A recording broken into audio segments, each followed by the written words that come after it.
Alright, so in this video, I'm going to be showing you the best build for each position in NBA 2K21. Now, I don't necessarily think that these are the top 5 best builds in the game. What I'm going to be doing in this video is showing you the most quote-unquote overpowered or easiest builds to pick up and play with based on your position. So if you're looking to make a point guard, I'm going to be showing you the easiest point guard build to use in this game. If you're looking to make a shooting guard, I'm going to be showing you the easiest shooting guard build to use, and I'm going to do that with every position. So this video is meant to be a little bit more beginner friendly. For those people who might not be extremely high skilled players and they're specifically looking for a small forward build, for example, this is going to be my #1 recommendation. Now, there will be timestamps, so if you're looking for a specific position, you can easily jump to that section of the video. Alright, so now that we got all of that out of the way, we're going to start with the best point guard build. Now, as a point guard, obviously it's crucial for you to have some playmaking ability so you can facilitate the ball, but it's also important for you to space the floor and knock down some perimeter shots. So because of this, we're going to choose the playmaking and shooting pie chart. When it comes to our physical attributes, we want to make sure we're as fast as possible, so we're going to choose the very first pie chart. Alright, so moving on to our attributes, starting off with the finishing category, we're going to max out both our close shot and our driving layup. Moving on to the shooting category, we're going to max out our mid-range shot, 3-point shot, and our free throw rating. So all 3 of these are going to be maxed out, and then we're going to up our post fade to a 69. Moving on to the playmaking category, we're going to max out both our pass accuracy and our ball handle. Once we do that, the last thing we're going to do in the playmaking category is increase our post moves to a 53. Finally, moving on to the defense and rebounding category, we're going to max out our perimeter defense, lateral quickness, steal, block, and defensive rebound. So that should leave us with 3 attribute points left. Now, if we put this into either interior defense or offensive rebounding, you can see that we're not getting any extra badges in this category. But if we go up and take away 1 point from our close shot and add it to one of those defensive categories, you can see that we're able to squeeze 1 more defensive badge in there, and that's going to give us a badge spread of 1 finishing, 24 shooting, 23 playmaking, and 8 defense/rebounding badges. So that's going to be 56 total badges for this build, and not only do you have pretty decent ratings across the board, but you're also going to be able to get both Hall of Fame shooting and Hall of Fame playmaking badges with this player. So that's why, in my opinion, this is the best point guard build in the game right now. Now, body shape obviously doesn't matter. As far as the height, you can actually go 6'6" and still get access to those pro dribble moves after patch 3. Now, for the sake of this video, I ended up going with 6'3" because I wanted that 90 speed and I didn't want to lose too much in my shooting as well. So I ended up going with 6'3", minimum weight, and minimum wingspan. Now, the past few weeks, 2K has been relentlessly trying to patch moving shots, so I really don't want to choose shot creator takeover, but we also still don't have ankle breakers in the game yet, so I don't really want to choose playmaking takeover either. So I'm going to play it safe and choose sharpshooter takeover, but once again, choose whichever fits your playstyle. Now, once you're finished with all of that, we're going to be presented with this screen, and as you can see, we've successfully made a playmaking shot creator, which is by far the most popular build in the game, and for good reason. I mean, you can see why. Now, badges are going to be up to you and how you like to play, but I know someone is going to ask in the comments what are some badges I would recommend with some of these builds. So I'm going to show you guys a quick layout of what you could use with these builds. So for the finishing category, obviously we only have 1 badge, so I would probably put this on something like Slithery Finisher or Giant Slayer. 1 badge isn't really going to make a huge difference, so I would probably use it on one of those 2 badges. For the shooting category, I would probably run something like this. So Deadeye, Hot Zone Hunter, and Range Extender are definitely a must, and then I heard Flexible Release is actually pretty good this year, so I might try that on Hall of Fame as well. We're going to be doing a lot of dribbling with this build, so Tireless Shooter is a good build to have, and then I would probably have Difficult Shots and Green Machine both on Silver.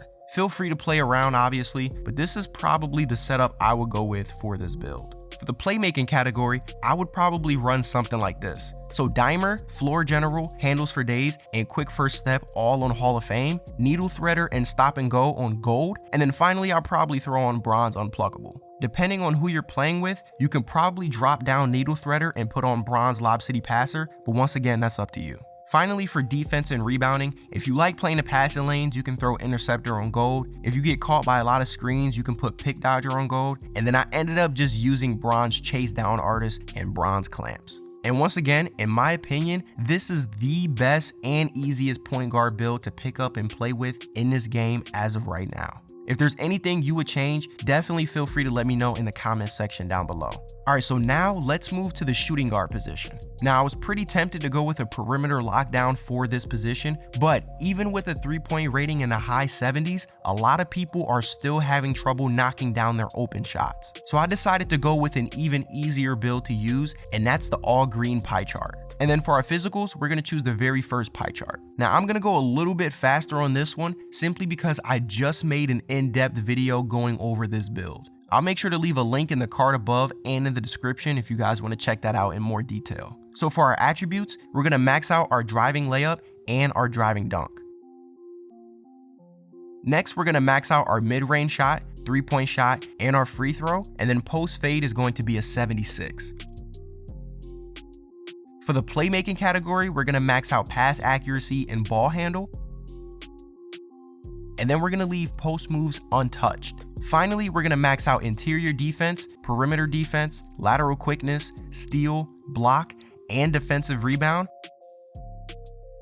And then the remaining points will go into offensive rebound. So this should leave you with a badge spread of 1 finishing, 30 shooting, 11 playmaking, and 9 defensive/rebounding badges. Body shape obviously doesn't matter. I recommend either going 6'5" or 6'6" for the height. I chose 6'5", and then I chose 205 for the weight, and I ended up maxing out my wingspan. And then here we're going to choose the sharpshooter takeover. So once you do that, you're going to get a sharpshooting facilitator, and this is actually my current main build right now. Now, if you guys want to see which badges I'm currently using on this build, once again, make sure you click the link in the description or in the card above. This is going to take you to my previous video where I go into a little bit more detail on my current badge setup. But yeah, with the shooting nerf we got this year, I think the all green pie chart is definitely the best way to go if you're making a shooting guard, at least right now. Alright, so now we're going to move over to the small forward position. Now, in my opinion, there isn't one small forward build that's significantly better than the others, but I think this one is probably the most beginner friendly. So in order to make this build, we're going to go with the red and blue pie chart. Once again, with our physicals, we want to be as fast as possible, so we're going to go with the very first pie chart here. Now for our attributes, we're going to max out our close shot, max out our driving layup, max out driving dunk, and then we're going to max out standing dunk and then take away 3 points. So our standing dunk should be an 84. Next, we're going to skip over to playmaking, and here we're going to max out our pass accuracy and our ball handle. Now for defense and rebounding, we're actually going to max out everything in this category.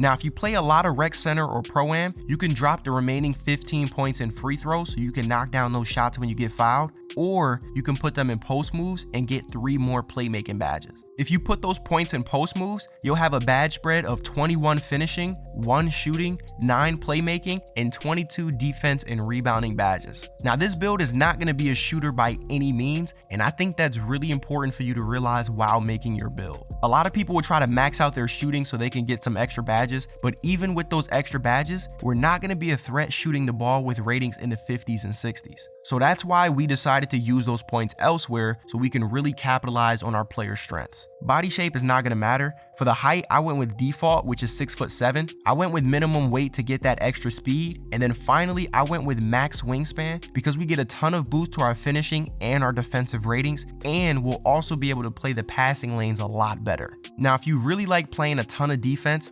obviously choose lock takeover, but for me, being as though that we get elite contact dunks and Hall of Fame finishing badges with this build, I'm definitely gonna go with slasher takeover. So once we're finished with that, you can see that we have built a 2-way finisher. Now to me, this is one of the best and easiest small forward builds to use right now. On defense, we have a ton of badges to help us out, and on offense, with those elite contact dunks, Hall of Fame finishing badges, and slasher takeover, we can simply just hold turbo, run to the basket, and press square to get some crazy contact finishes. So this is definitely a more straightforward, down and dirty type of build. Now when it comes to badges, for the finishing category, I'd probably go with something like this. So I'll go with fancy footwork on Hall of Fame, as well as contact, lob city, relentless, and slithery finisher. And then for my last bronze badge, I'd probably go with either consistent or fast break finisher. For our one shooting badge, I'd probably go with slippery off ball. For our playmaking badges, I'd go with downhill and quick first step on gold, and then I'd probably run unpluckable on silver and break starter on bronze. Finally, for our defense and rebounding badges, I would go with heart crusher, interceptor, and rebound chaser on Hall of Fame, clamps and rim protector on gold, and then if you're guarding the paint, you can go with pogo stick on gold, or if you're playing the perimeter, you can go with something like pick dodger. But in my opinion, this is probably one of the easiest small forward builds to use in this game right now.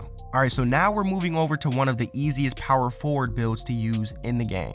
Now this power forward build that I'm about to show you is really good for 3 reasons. The first reason is that you're going to have pretty decent speed for a big man. The second reason is that you're going to be able to space the floor with this build, and with that speed, a lot of big men aren't going to be able to keep up with you on the perimeter. So those are the first 2 reasons why this build is really good, and I'm going to let you know the third reason in just a second. So with that being said, we're going to choose the all green pie chart for our skill breakdown, and we're going to choose the speed pie chart for our physical attributes. Now once we get to this screen, what we're going to do first is max out our close shot and our driving layup. Next, we're going to come down here to shooting, and here we're going to increase our mid-range shot to an 81. And then we're going to max out our 3-point shot as well as our post fade. Next, we're going to come down here to pass accuracy. We're going to increase this to a 64. And then we're going to max out both our ball handle and our post moves. Finally, for defense and rebounding, we're actually going to max out everything in this category.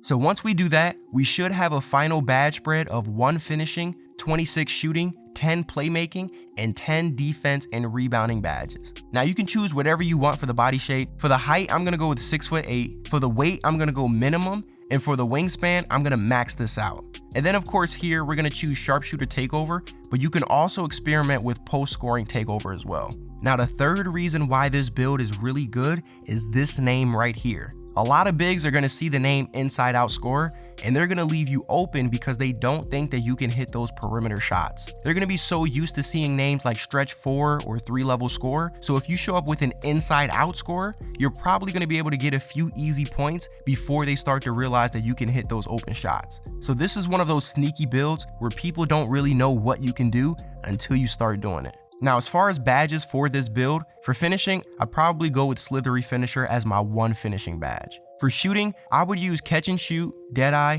flexible release, hot zone hunter, and range extender all on Hall of Fame. And then I would probably experiment with using badges like corner specialist or green machine on gold. Remember, you also have a pretty high post fade, so maybe you can take off something like green machine and put that on deep fades, especially if you chose post scoring as your takeover earlier. Now for playmaking, you definitely want to have quick first step on gold, and then everything else is pretty much going to depend on your playstyle. And as you can see, this is the badge setup I ended up going with.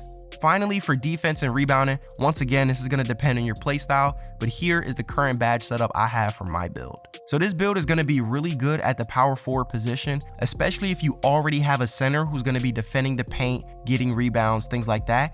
And that's why I think this is probably one of the safest power forward builds to use in this game. Alright, so now we're going to move on to the best center build in this game, and this one is going to be a little bit tricky. Now, if you're someone who only plays My Career, right, you don't care about playing online, and you absolutely have to make your build at the center position, go ahead and do so.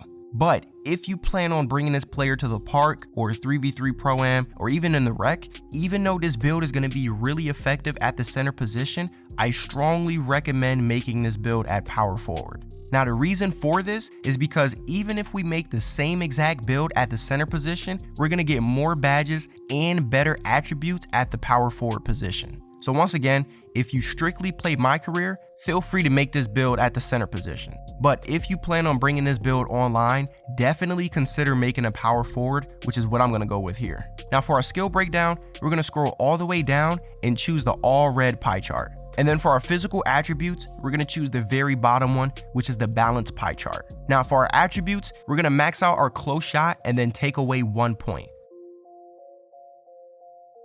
So that should leave it at an 83. Then we're gonna max out our driving layup, driving dunk, and our standing dunk. Now, regardless of what we do here, this build is not gonna be able to shoot, so we're just gonna completely skip over this category. We're gonna max out our pass accuracy and our ball handle, and then we're gonna increase our post moves to a 56. Next, we're gonna max out our interior defense, lateral quickness, steal, block, offensive rebound, and defensive rebound. And the remaining 15 points will go into our perimeter defense. So once we do that, that should leave us with a badge spread of 16 finishing, 1 shooting, 6 playmaking, and 30 defense and rebounding badges. Once again, body shape does not matter. For the height, I'm gonna go with 6'9", and I'm gonna explain why in just a second. Now for the weight, if you don't plan on reaching a 96 and maintaining that overall, I don't recommend going any higher than 243 on the weight. The reason why is because your wingspan is going to completely change how your build plays. So once I go over to my wingspan and I max this out, as you can see, my driving dunk is an 85, and that means that I can get those elite contact dunks right out the gate instead of having to max them out to a 96 or above. So as you can see, my close shot and my driving dunk end up being an 85, my standing dunk goes up by 12 to a 95, and I'm also getting a boost in my defense and rebounding attributes. So maxing out your wingspan is definitely the way to go with this build. Now you can choose whatever you want for your takeover, but for me, I'm gonna choose glass takeover to make up for the fact that I am just a little bit undersized and I still wanna be able to grab those rebounds. Now I know there's gonna be a few people in the comments saying how this build is gonna get quote unquote babied in the paint, but trust me, especially on the park, this build is going to be so annoying to go up against. First of all, you're gonna be faster than a lot of these big man builds, your rebounding is in the 90s, your block is at 95, your driving dunk is an 85, so you'll be able to get those elite contact dunks. Your standing dunk is a 95, you get 30 defensive badges, and on top of that, you'll be able to upgrade those to Hall of Fame. So trust me, this build is going to be a beast in the paint, which is why the name of this build is a paint beast. Finally, for the badges, I'm just quickly showing you which setup I would use for each category if I were using this build. So in my opinion, those are probably the safest and best builds to use for each position in NBA 2K21. Now, if you guys have any suggestions or if you have any builds you felt like should have made the list, feel free to leave them in the comment section down below, and I might end up making some videos with some of those builds. Anyways, that's pretty much all I have for this video. If you guys enjoyed it, make sure you don't forget to hit that subscribe button and also turn on post notifications to know exactly when the next video is uploaded. I'm out.